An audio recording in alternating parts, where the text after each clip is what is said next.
যে একটা তারের দৈর্ঘ্য 1% বৃদ্ধি করালে আয়তন যদি অপরিবর্তিত থাকে তাহলে নতুন তারের রোধের শতকরা পরিবর্তন কত, তখন কি করবে, এই ফর্মুলা কাজে লাগাবে, এই পদ্ধতি কাজে লাগাবে। ইম্পর্টেন্ট একটা পদ্ধতি। 2 × 1%, মানে কি লিখবো না, পাওয়ার মানে কি, আর ভ্যারিয়াস এল স্কোয়ার হয়, তাহলে এল এর পাওয়ারটা কত, 2 হয়, ওই জন্য এই পাওয়ার সবসময় 2ই থাকে, মানে পাওয়ারটা চেঞ্জ হবে না, নতুন করে লিখতে হবে না, পাওয়ারটা সবসময় একই থাকবে, মানে 2 থাকবে। অ্যাকচুয়ালি 2 × পার্সেন্টেজ, 2 × পার্সেন্টেজ, এখানে যে পার্সেন্টটা থাকবে সেটা, আর কিছু নয়। হ্যালো এভরিওয়ান, আজকে একটা খুব সুন্দর টপিক, যেটা আপকামিং ক্লাস 12 সায়েন্সে যারা পড়ছো আর মাধ্যমিক যারা দেবে 2025 সালে, তাদের জন্য গুরুত্বপূর্ণ এই ভিডিওটা। এই ভিডিওতে যেগুলো আলোচনা করা হবে সেটা হচ্ছে কতগুলো নিউমেরিক্যাল প্রবলেম, যে ফর্মুলাটা ইউজ করব সেটা হচ্ছে আর সমান রো ইন্টু এল বাই এ। এখান থেকে কিছু শর্টকাট টিপসের মাধ্যমে কয়েকটা অঙ্ক আমি বলছি, অঙ্কগুলো কি করাবো। 2 নম্বর যেটা, সেটা হচ্ছে স্পেসিফিক রেজিস্ট্যান্স বা আপেক্ষিক রোধ কাকে বলে, তড়িৎ পরিবাহিতা কাকে বলে, তড়িৎ পরিবাহিতাঙ্ক কি, এর এককগুলো কি, এখান থেকে কিছু নিউমেরিক্যাল প্রবলেম। ঠিক আছে, তাহলে আজকে শুরু করার আগে যে নিউমেরিক্যাল প্রবলেমগুলো আমি আর সমান রো ইন্টু এল বাই এ এই ফর্মুলা ধরে করাবো সেটা একটু দেখে নাও। প্রথম কি বলা আছে, 1 নম্বর যেটা নিউমেরিক্যাল প্রবলেম, সেটা হচ্ছে দুটো পরিবাহী তারকে, দুটো পরিবাহী তারের, একটা পরিবাহী তার, একটা পরিবাহী তার, দুটো পরিবাহী তারের দৈর্ঘ্য ব্যাসার্ধ রোধাঙ্কের অনুপাত 1:3। তাহলে দুটো পরিবাহী তারের দৈর্ঘ্য ব্যাসার্ধ আর রোধাঙ্কের অনুপাত, সবগুলোরই অনুপাত হচ্ছে 1:3। সরু তারের রোধটা বলে দিয়েছে 10 ওহম, মোটা তারের রোধ কত। ফার্স্ট নিউমেরিক্যাল প্রবলেম, দুটো পরিবাহী তারের দৈর্ঘ্য ব্যাসার্ধ রোধাঙ্কের অনুপাত 1:3। সরু তারের রোধটা যদি 10 ওহম হয় তাহলে মোটা তারের রোধ কত। সেকেন্ড যে নিউমেরিক্যাল প্রবলেম, সেটা হচ্ছে 5 ওহম রোধ বিশিষ্ট একটা তারকে 10 দ্বিগুণ করে দিলে নতুন যে তারটা তৈরি হবে, সেই তারের, নতুন যে তারটা পাওয়া যাবে সেই তারের রোধ কত। 3 নম্বর যে নিউমেরিক্যাল প্রবলেম, সেটা হচ্ছে একটা তারের দৈর্ঘ্য, এটা মনে করো একটা ওয়্যার, এটা একটা তার, একটা কন্ডাক্টর, তাহলে এর দৈর্ঘ্যটাকে 20% বৃদ্ধি করা হলে আয়তনটা যদি অপরিবর্তিত থাকে তাহলে নতুন তারের রোধের শতকরা পরিবর্তন কত। এই তিনটে নিউমেরিক্যাল প্রবলেম ক্লাস 12 যারা আছো তারা বুঝতে পারছো, ভালো ইম্পর্টেন্ট অঙ্ক তোমাদের জন্য। আর উপরেরটা 12 আছে উইথ মাধ্যমিক ফার্স্টেরটা। তাহলে এই তিনটে নিউমেরিক্যাল প্রবলেম আমি ফার্স্টে করিয়ে দিই। দেখো এই তিনটে যে নিউমেরিক্যাল প্রবলেম, এই তিনটে নিউমেরিক্যাল প্রবলেম একটা মাত্র ইকুয়েশন থেকে হবে, সেটা হচ্ছে তোমরা আশা করি জানো যে আর সমান কত না রো ইন্টু এল বাই এ, এই ফর্মুলাটা তোমরা জানো। যেখানে যদি একটা পরিবাহী, এটা যদি কন্ডাক্টর হয়, এটা হচ্ছে ক্রস সেকশন এরিয়া বা প্রস্থচ্ছেদের ক্ষেত্রফল, এই অংশটা বলে প্রস্থচ্ছেদের ক্ষেত্রফল, এটাকে এ ধরা হয়, সেই এ, ঠিক আছে। এই এ অ্যাকচুয়ালি কি, এ সমান পাই আর স্কোয়ার, যেখানে আরটা কি না, এই যে প্রস্থচ্ছেদটা আছে না, এর যে ব্যাসার্ধ সেটা হচ্ছে আর, আর ঠিক আছে। এবার দেখো এলটা কি, এলটা হচ্ছে এই কন্ডাক্টরটার টোটাল দৈর্ঘ্যটা, এই দৈর্ঘ্যটা কত না এল, প্রস্থচ্ছেদ যদি এ হয় তাহলে আমরা লিখতে পারি যে এই তারটা রোধ যদি আর হয় তাহলে আর সমান কত রো ইন্টু এল বাই এ, যেখানে রোটা কি, রোটা হচ্ছে রেজিস্টিভিটি বা রোধাঙ্ক। তাহলে এখান থেকে আমি লিখতে পারি যে রো সমান কত না আর এ, আর এ বাই এল, বিষয়টা হয়ে যাবে রো সমান কত না রো সমান আর এ বাই এল। দেখো এখানে একটা জিনিস দেখো, এ সমান যদি 1 হয় আর এল সমান যদি 1 হয় তাহলে আমি লিখতে পারি যে রো সমান কত না রো সমান আর। রোধাঙ্কের সংজ্ঞা এখান থেকে তুমি দিতে পারো যে কি বোঝা যাচ্ছে, এ সমান যদি 1 হয়, এ মানে কি প্রস্থচ্ছেদের ক্ষেত্রফল, তাহলে প্রস্থচ্ছেদের ক্ষেত্রফলটা মানে এই ক্ষেত্রফলটা এরিয়াটা যদি 1 হয় আর লেন্থ মানে পরিবাহী দৈর্ঘ্যটা যদি 1 হয়, তাহলে আমি লিখতে পারি যে এই যে রোধাঙ্কটা না, রোধাঙ্ক রোধের সঙ্গে সমান হয়। তাহলে রোধাঙ্কের ডেফিনেশনটা কি হবে, বা রেজিস্টিভিটি, আপেক্ষিক রোধ বা রোধাঙ্ক একই জিনিস। অনেক সময় কোশ্চেনটা পড়ে আপেক্ষিক রোধ কাকে বলে, যেটাই আপেক্ষিক রোধ সেটাই কিন্তু রোধাঙ্ক, মাথায় রাখো, সেটাকে ইংলিশে বলেছে রেজিস্টিভিটি। তাহলে আপেক্ষিক বা রোধ বা রোধাঙ্ক বা রেজিস্টিভিটির ডেফিনেশনটা কি হবে, এটা যদি 1 হয়, এলটা যদি 1 হয়, তখন রোটা আর এর সঙ্গে সমান হচ্ছে। এবার তুমি এখান থেকে ডেফিনেশন নিজে লিখবে, একক দৈর্ঘ্য একক প্রস্থচ্ছেদ বিশিষ্ট, 1 মানে কি একক, আর ইউনিটটাকে আমরা 1 বলি, তাহলে একক দৈর্ঘ্য একক প্রস্থচ্ছেদ বিশিষ্ট কোন একটা ঘনকের দুই বিপরীত তলের মাঝের রোধটা করেছে রোধাঙ্ক। বিষয়টা বোঝা গেল? আমি কি বললাম? ডেফিনেশন এটাই লিখবে তোমরা। একক দৈর্ঘ্য একক প্রস্থচ্ছেদ বিশিষ্ট কোনো ঘনকের দুই বিপরীত তলের মাঝের রোধকে বলা হচ্ছে তার রোধাঙ্ক বা রেজিস্টিভিটি। এই হচ্ছে আমাদের রোধাঙ্ক বা রেজিস্টিভিটি। বুঝতেই পারছি, এইটা যদি একটা ঘনক হয়, বলছে এই তলটা আর এই যে এই তলটা, তাহলে এই তলের বিপরীতে কে আছে? এই তলটা। তাহলে দুই বিপরীত তলের মাঝের যে রোধ, সেই মাঝের রোধটাকে বলছে রোধাঙ্ক, এর রোধাঙ্ক। ঠিক আছে? তাহলে এই রোধাঙ্ক বা রেজিস্টিভিটি এটা কার উপর ডিপেন্ড করে? না, রোধাঙ্ক বা রেজিস্টিভিটি যেটার উপর ডিপেন্ড করে সেটা হচ্ছে পরিবাহীর উপাদানের উপর ডিপেন্ড করে আর তাপমাত্রার উপর নির্ভর করে। অনেক সময় শর্ট কোশ্চেন দেয়, এমসিকিউ কোশ্চেন দেয়, রোধাঙ্ক কিসের উপর ডিপেন্ড করে, কার কার উপর নির্ভর করে? রোধাঙ্ক মানে রোটা মানে রেজিস্টিভিটিটা কার উপর ডিপেন্ড করে? না, পরিবাহীর উপাদান, 1 নম্বর। 2 নম্বর লিখবে তাপমাত্রার উপর নির্ভরশীল। তাহলে পরিবাহীর উপাদান এবং তাপমাত্রার উপর রোধাঙ্ক নির্ভরশীল। রোধ কার কার উপর নির্ভর করে? মানে এই আটটা কার উপর নির্ভর করে? আটটা কিসের উপর নির্ভর করে? আটটা নির্ভর করে পরিবাহীর দৈর্ঘ্য এবং প্রস্থচ্ছেদের ক্ষেত্রফল। আর নির্ভর করে কার উপর? পরিবাহীর দৈর্ঘ্য মানে এলটার উপর আর প্রস্থচ্ছেদের ক্ষেত্রফলের উপর। রোধাঙ্ক নির্ভর করে কার উপর? পরিবাহীর উপাদান এবং তাপমাত্রার উপর। অর্থাৎ রোধাঙ্ক চেঞ্জ হবে তখনই যদি মেটেরিয়ালটা চেঞ্জ হয়। তামাটা যদি অ্যালুমিনিয়াম হয়ে যায় বা তামাটা যদি রূপা হয়ে যায় তখন কিন্তু রোধাঙ্ক চেঞ্জ হয়ে যাবে। বিষয়টা বোঝা গেল? এবার একটা জিনিস দেখো, যে রোধাঙ্ক, এই রোধাঙ্কের যদি আমি ইউনিট যাই তাহলে কি পাচ্ছি দেখো। রোধাঙ্কের একক কি লিখতে পারি? রোধ এটা লিখতে পারি। দেখো আর এর জন্য কি লিখবো? না, রোধের জন্য এটা ওহম। একবার লিখে দাও, এটা ওহম লিখো, ও এইচ এম, ওহম। এটা কি? এটা হচ্ছে এরিয়া বা ক্রস সেকশন এরিয়া, প্রস্থচ্ছেদের ক্ষেত্রফল মানে মিটার স্কয়ার বাই দৈর্ঘ্যটা কি? দৈর্ঘ্যের একক, এসআই পদ্ধতিতে দৈর্ঘ্য হচ্ছে মিটার। তাহলে রোধের একক কি হলো? ওহম। ক্ষেত্রফল একক কি? Metre square. আচ্ছা, নিচেটা কি? লেন্থ, দৈর্ঘ্য, দৈর্ঘ্যের এসআই পদ্ধতিতে একক কি? মিটার। তাহলে এই মিটার সঙ্গে মিটার কাটলে একটা মিটার রইলো। তাহলে কি পেলাম? Ohm metre. এটা কি? এসআই পদ্ধতিতে রোধাঙ্কের একক হচ্ছে ওহম মিটার। এই ওহম মিটার এটাকে আমরা সাধারণত কি লিখি? ওহমের চিহ্ন দিয়ে দিই আর মিটার লিখি ডাইরেক্ট। তাহলে ওহম মিটার এটাও লিখতে পারি। তাহলে রোধাঙ্কের একক হচ্ছে ওহম মিটার, এরকম লেখা যেতে পারে। অথবা এই ওহম চিহ্ন যেটা সিম্বল, সেই সিম্বলটা দেবো এবং তার সঙ্গে মিটারটা আমরা অ্যাড করব। ওহম মিটার এসআই পদ্ধতিতে। সিজিএস পদ্ধতিতে যদি যাই তাহলে কি হবে? Ohm semi. তাহলে ওহম মিটার, ওহম সেমি এগুলো হচ্ছে রোধাঙ্কের ইউনিট বা একক। রোধাঙ্কের অনন্যক তাকে বলা হচ্ছে পরিবাহিতাঙ্ক। রোধাঙ্কের অনন্যক মানে কি? 1/ρ।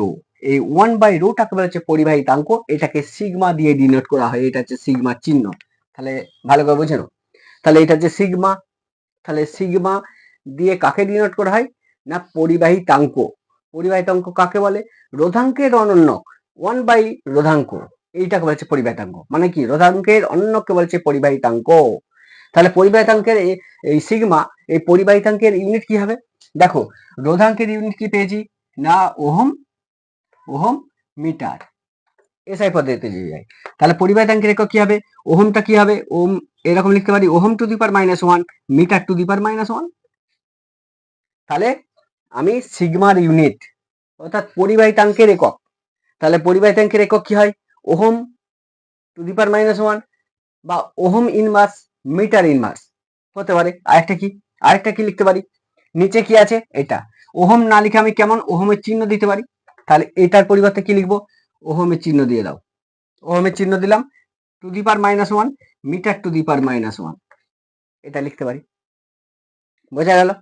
আরেকটা জিনিস দেখো, যে ওহমটা নিচে আছে, ওহমটাকে উপরে তুললে কত হবে? এটার পরিবর্তে আমি কি লিখতে পারি? এটাকে লিখতে পারি এটা, ওহমটাকে উল্টে দাও, মিটার টু দি পাওয়ার -1। এটা উল্টানো সিম্বল। রোধের একক কি? ওহম। ওহমের চিহ্ন কেমন? এরকম। এটা উল্টে দিলে কেমন হবে? এরকম। তাহলে এই যে এটাকে অনেক সময় বলা হচ্ছে সিমেন্স, এস দিয়ে ডিনোট করা হয়। তাহলে এটার পরিবর্তে কি লিখতে পারি? Siemens metre to the power -1। তাহলে এই siemens metre to the power -1 এইটাও কিন্তু কিসের একক? না, এটাও কিন্তু পরিবাহিতাঙ্কের একক। তাহলে পরিবাহিতাঙ্কের একক কি? Siemens metre to the power -1। এই siemens metre to the power -1 লিখতে পারি, অথবা ohm to the power -1 metre to the power -1 লিখতে পারি, অথবা এটা লিখতে পারি। তাহলে টোটাল বিষয়টা বোঝা গেল। পরিবাহিতাঙ্ক কাকে বলে? এই সিমেন্স অনেক সময় শর্ট কোশ্চেন দেয়, এমসিকিউ কোশ্চেন দেয় যে siemens metre to the power -1 কিসের একক? তাহলে সঙ্গে সঙ্গে বলবে পরিবাহিতাঙ্ক বা সিগমার একক। তাহলে পরিবাহিতাঙ্ক কাকে বলে? বলছে রোধাঙ্কের অনন্যকটাকে বলছে পরিবাহিতাঙ্ক। বিষয়টা বোঝা গেল। তাহলে তড়িৎ পরিবাহিতাঙ্ক একটা গেল, সেটা হচ্ছে রোধাঙ্কের অনন্যক, যেটাকে আমরা সিগমা দিয়ে ডিনোট করি। যদি বলে তড়িৎ পরিবাহিতা কাকে বলে? তড়িৎ পরিবাহিতা, যেটাকে আমরা কি দিয়ে ডিনোট করি? আমরা সাধারণত গামা দিয়ে প্রকাশ করি। তড়িৎ পরিবাহিতাকে আমরা গামা দিয়ে প্রকাশ করি। তড়িৎ পরিবাহিতা কাকে বলে? বলছে তড়িৎ পরিবাহিতা এটা অ্যাকচুয়ালি কি বলছে, রোধের অনন্যককে বলেছে তড়িৎ পরিবাহিতা। তাহলে তড়িৎ পরিবাহিতা এটা কি? রোধের অনন্যক। কার অনন্যক? রোধের। রোধকে আমরা কি দিয়ে ডিনোট করি? রোধকে রোধ বা রেজিস্ট্যান্স আর দিয়ে ডিনোট করি। তাহলে রোধের অনন্যক, রোধ যদি আর হয় এর অনন্যক কত হবে? 1/r। রোধের অনন্যক যেটা হলো সেইটাকে বলা হচ্ছে আমরা গামা দিয়ে প্রকাশ করা হয় অনেক সময়, অনেক সময় এটাকে সাই লেখা হয়। কি লেখা হয়? সাই, এরকম লেখা হয়। তাহলে এটা দিয়ে প্রকাশ করা হয়। তাহলে পরিবাহিতা হচ্ছে কাকে বলে? রোধের অনন্যককে বলেছে তড়িৎ পরিবাহিতা। বিষয়টা বোঝা গেল? রোধের অনন্যককে বলেছে তড়িৎ পরিবাহিতা, আর রোধাঙ্কের অনন্যককে বলা হচ্ছে তড়িৎ পরিবাহিতাঙ্ক। বিষয়টা বোঝা গেল? তাহলে তড়িৎ পরিবাহিতা মানে রোধের অনন্যক মানে 1/ওহম। তাহলে কি লিখতে পারি? 1/ওহম বা ওহম টু দি পাওয়ার -1। তাহলে এর একক হচ্ছে ওহম টু দি পাওয়ার -1, অথবা ওহমটাকে টোটালি উল্টে দাও, অথবা ওহম চিহ্ন যদি সঠিকই লিখবে -1 দিয়ে দিবে। তাহলে এইগুলো হচ্ছে আমাদের তড়িৎ পরিবাহিতার একক। তাহলে দুটো ভালো জিনিস এমসিকিউ বিরাটই দেয়, সেটা হচ্ছে তড়িৎ পরিবাহিতার একক কি? Ohm to the power -1। তড়িৎ পরিবাহিতা অ্যাকচুয়ালি জিনিসটা কি? রোধের অনন্যককে বলেছে তড়িৎ পরিবাহিতা। যে কোনো পরিবাহীর যদি দৈর্ঘ্যটা চেঞ্জ করা হয়, আয়তনটা যদি এক থাকে, মানে কি বলা হচ্ছে? বলছে এটা মনে করো একটা তার, এটা মনে করো একটা ওয়্যার বা তার, ঠিক আছে? এর একটা প্রস্থচ্ছেদের ক্ষেত্রফল আছে, এখানটা ক্ষেত্রফলটা হচ্ছে প্রস্থচ্ছেদের ক্ষেত্রফল। এর দৈর্ঘ্য কোনটা? এটা পুরোটা, এটা হচ্ছে দৈর্ঘ্য। বলছে এই দৈর্ঘ্যটা যদি এল হয়, টানো, টানলে কি হবে? বাড়বে তো। তাহলে টানলে বেড়ে গেল, এই বাড়লো মানে কি পরিবর্তন হলো? এলটা পরিবর্তন, মানে দৈর্ঘ্যটা পরিবর্তন হচ্ছে।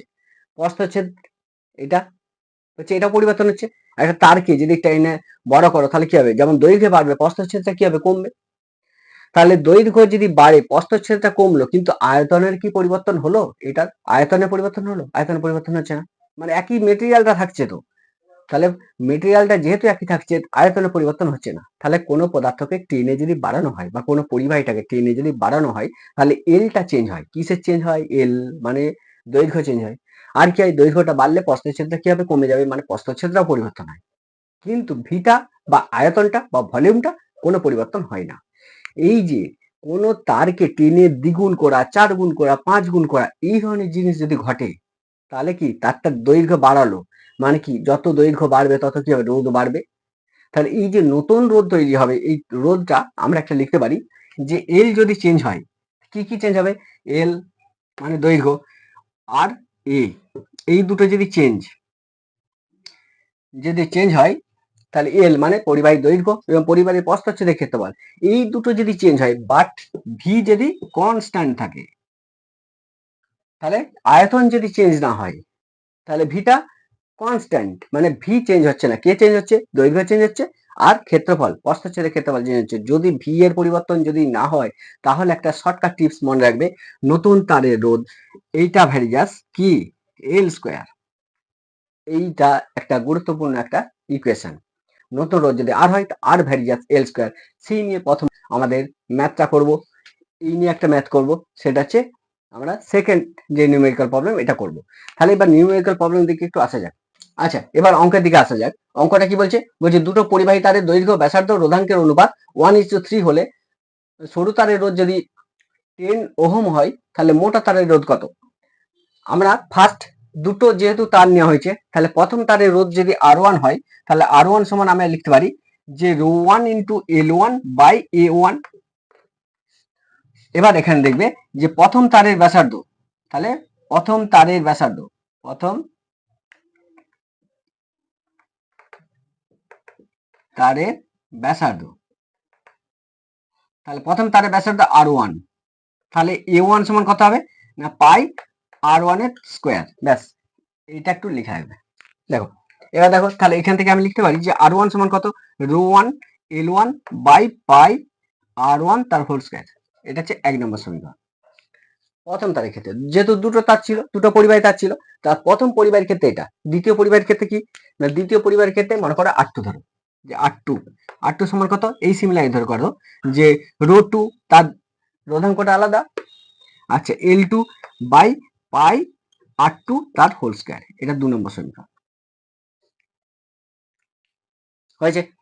তাহলে একটা জিনিস দেখো, বলছে কি দুটো পরিবাহী তারের দৈর্ঘ্য, ব্যাসার্ধ আর অনুপাতগুলো পাট করে এবার বলছে। দেখো কি বলছে, বলছে L1 দৈর্ঘ্যের অনুপাত, মানে আমি এখান থেকে লিখতে পারি যে L1 বাই L2 এটা সমান R1 বাই R2, এটা সমান ρ1 বাই ρ2, এটা সমান 1/3। বইয়ে বলে দিয়েছে, দেখো কথা বলে দিয়েছে। বলছে তারের দৈর্ঘ্য, ব্যাসার্ধ, রোধাঙ্কের অনুপাত। তার দৈর্ঘ্যের অনুপাত কত? L1 by L2। ব্যাসার্ধ অনুপাত কত? R1 by R2। রোধাঙ্কের অনুপাত কত? ρ1 বাই ρ2। এদের প্রত্যেকটা অনুপাত হচ্ছে 1/3। যদি হয়, দেখো একটা জিনিস, সরু তারের কি বলেছে, সরু তারের রোধটা বলে দিয়েছে। সরু তার কোনটা আমি কি করে বুঝবো? এই অংশটা থেকে বোঝা যাবে যে তার কোন তারটা সরু। দেখো একটা জিনিস, যে R1 বাই R2 এটা সমান 1/3 যদি হয়, কি প্রথম তারের ব্যাসার্ধ, তাহলে প্রথম তারের ব্যাসার্ধ কত? 1। দ্বিতীয় তারের ব্যাসার্ধ কত? না 3। তাহলে একটা বড় না তিনটা বড়? যেহেতু তিনটা বড়, তাহলে রোধ মানে ব্যাসার্ধটা কম কোনটা সরু? না R1 টা সরু, মানে R1 এর ব্যাসার্ধটা কি কম। তাহলে যে তারের ব্যাসার্ধ কম তার সে তারটা কি হবে? তত সরু হবে। তাহলে R1 টা কি অ্যাকচুয়ালি? না সরু তার। এই যে বলছে সরু তার, এখানে R1 টা কি? সরু তার, মানে এই ক্যাপিটাল R1 টা এইটা অ্যাকচুয়ালি সরু তার। এই ক্যাপিটাল R1 এর মানটা দিয়েছে 10 ওহম। কি বলেছে? 10 ওহম হলে মোটা তারের রোধ কত, মানে অ্যাকচুয়ালি R2 এর মান কত এটা তোমাকে বার করতে হবে। এই হচ্ছে ব্যাপার। তাহলে R1 সমান যদি 10 হয়, তাহলে R2 সমান কত এটা তোমাকে বার করতে হবে। তাই দেখো ক্যালকুলেশন করো। 1 নম্বর সমীকরণ, 2 নম্বর সমীকরণ আমি পেয়েছি, তাহলে এই দুটোকে আমি অ্যাকচুয়ালি ক্যালকুলেশন করবো একটু। মানে R1 বাই R2 এটা সমান কত, না একটু ডিভাইড করলাম। দেখো L1 by L2 into L1 by L2 ρ1 by ρ2 into R2 by R1 তার হোল স্কোয়ার, এটা আসছে দেখো ক্যালকুলেশনটা করলে। দেখো তো, তাহলে R2 বাই R1 মানে ডিভাইড করছি, মানে 1 নম্বরকে 2 নম্বর দিয়ে আমি ভাগ করছি। ভাগ করলে কত পাচ্ছি? L1 by L2 into ρ1 by ρ2 into R2 by R1 তার হোল স্কোয়ার। যেহেতু এটা কি ছিল? R1 টা হোল স্কোয়ার ছিল আর R2 টা হোল স্কোয়ার ছিল, তাহলে একবারে করে দিয়েছি। তাহলে এবার দেখো L1 বাই L2 সমান কত? 1/3। আচ্ছা ρ1 বাই ρ2 সমান কত? এটাও 1/3। আচ্ছা R2 বাই R1 সমান কত? না 3 তার whole square. R1 by R2 যদি কত হয়? R1 বাই R2 সমান 1/3। তাহলে R2 বাই R1 সমান কত? শুধু 3 হবে। তাহলে এই ভ্যালুটা করতে শুধু 3 যদি হয়, তার হোল স্কয়ার ছিল, আমি হোল স্কয়ার করলাম, সমান কত হবে? দেখো এটা হচ্ছে 1/9 ইন্টু 9 এত, অ্যাকচুয়ালি এটা কেটে গেল, 1 হয়ে গেল। তাহলে R1 বাই R2 এটা সমান 1। তাহলে R2 এর মান কত? R2 এটা সমান কত? দেখো R1 সমান কত এটা বলা আছে, তাহলে R2 সমান কত? না R2 সমান R1 সমান কত? R1 এর মান তো বলে দেওয়া আছে, R1 সমান কত? না 10 ওহম। তাহলে R2 এর মান কত বেরোলো? R2 এর মানও 10 বেরোলো। তাহলে বিষয়টা বোঝা গেল। তাহলে কি বলছে মোটা তারের রোধ কত? না মোটা তারের রোধ কত? সেই 10 ওহমই বেরোলো। তাহলে সরু তারের রোধ কত? 10। মোটা তারের রোধটাও কত? বলছে সেটাও 10। ঠিক আছে, বিষয়টা বোঝা গেল। আচ্ছা, এর পরের অঙ্কে আমি আসছি, ভালো করে একবার দেখো অঙ্কটা। নেক্সট অঙ্ক দেখে নাও।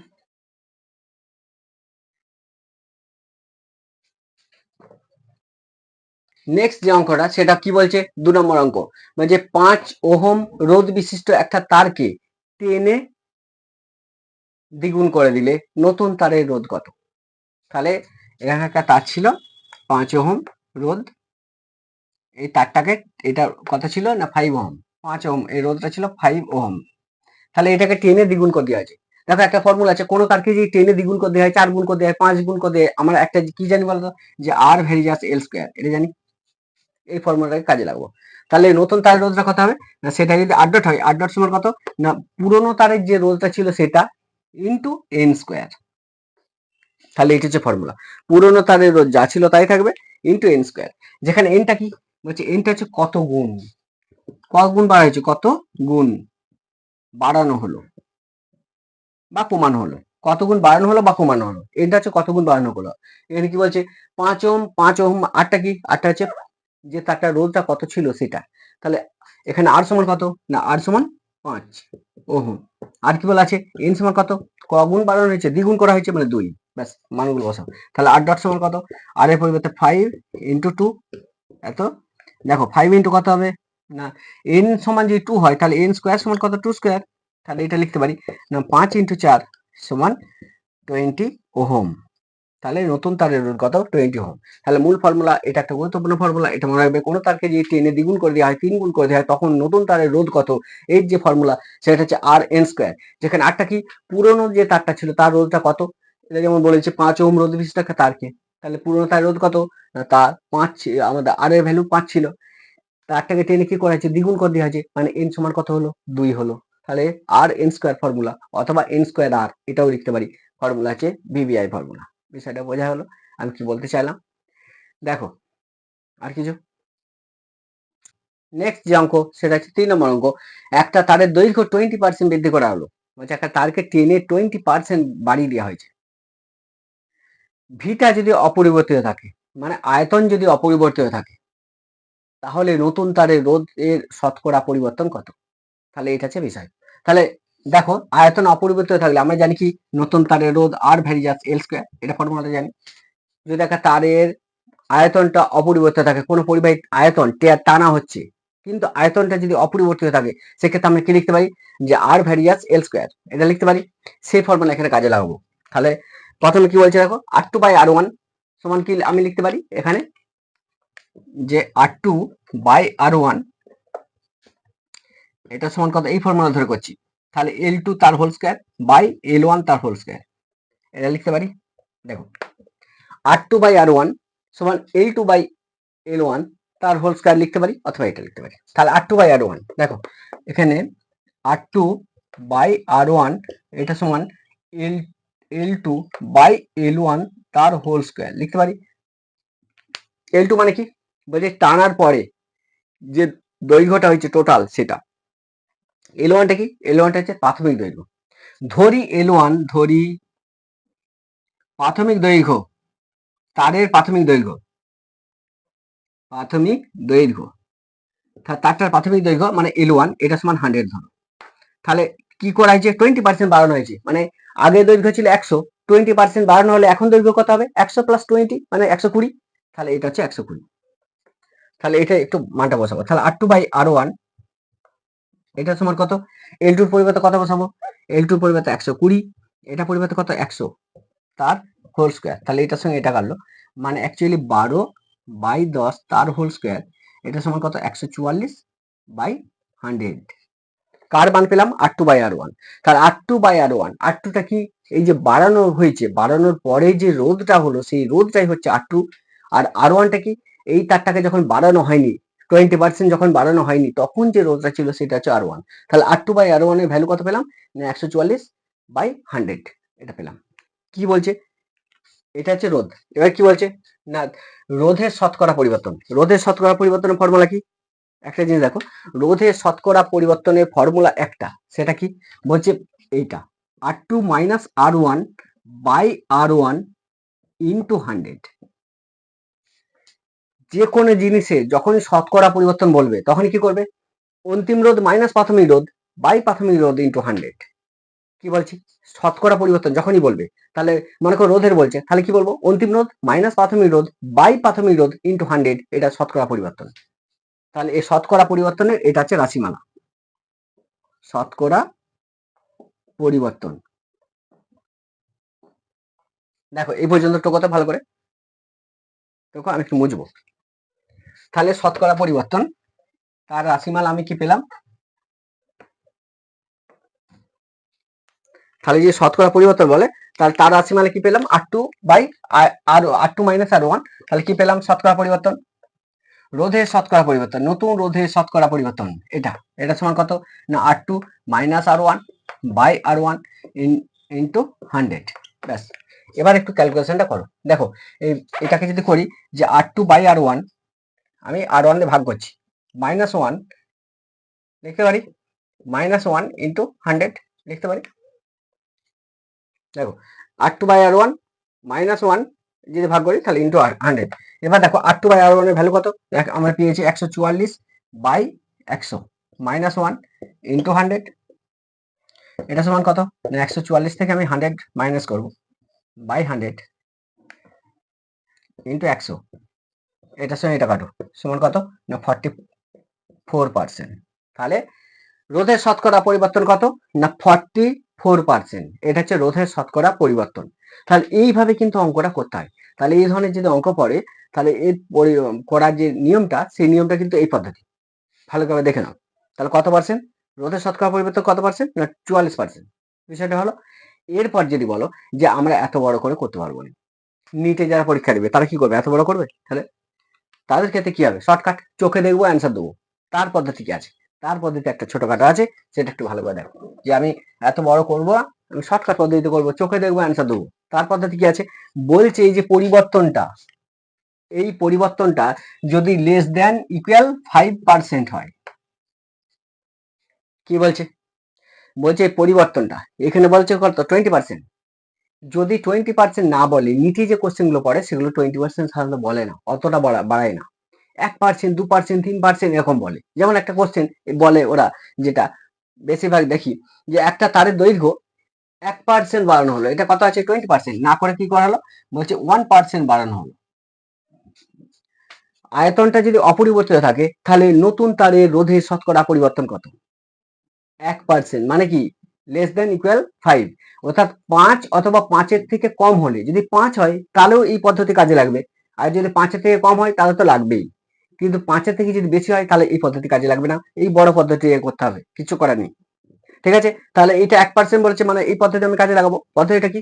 আমরা জানি যে R ভ্যারিয়াস L স্কয়ার, একটা ফর্মুলা ছিল। ঠিক আছে?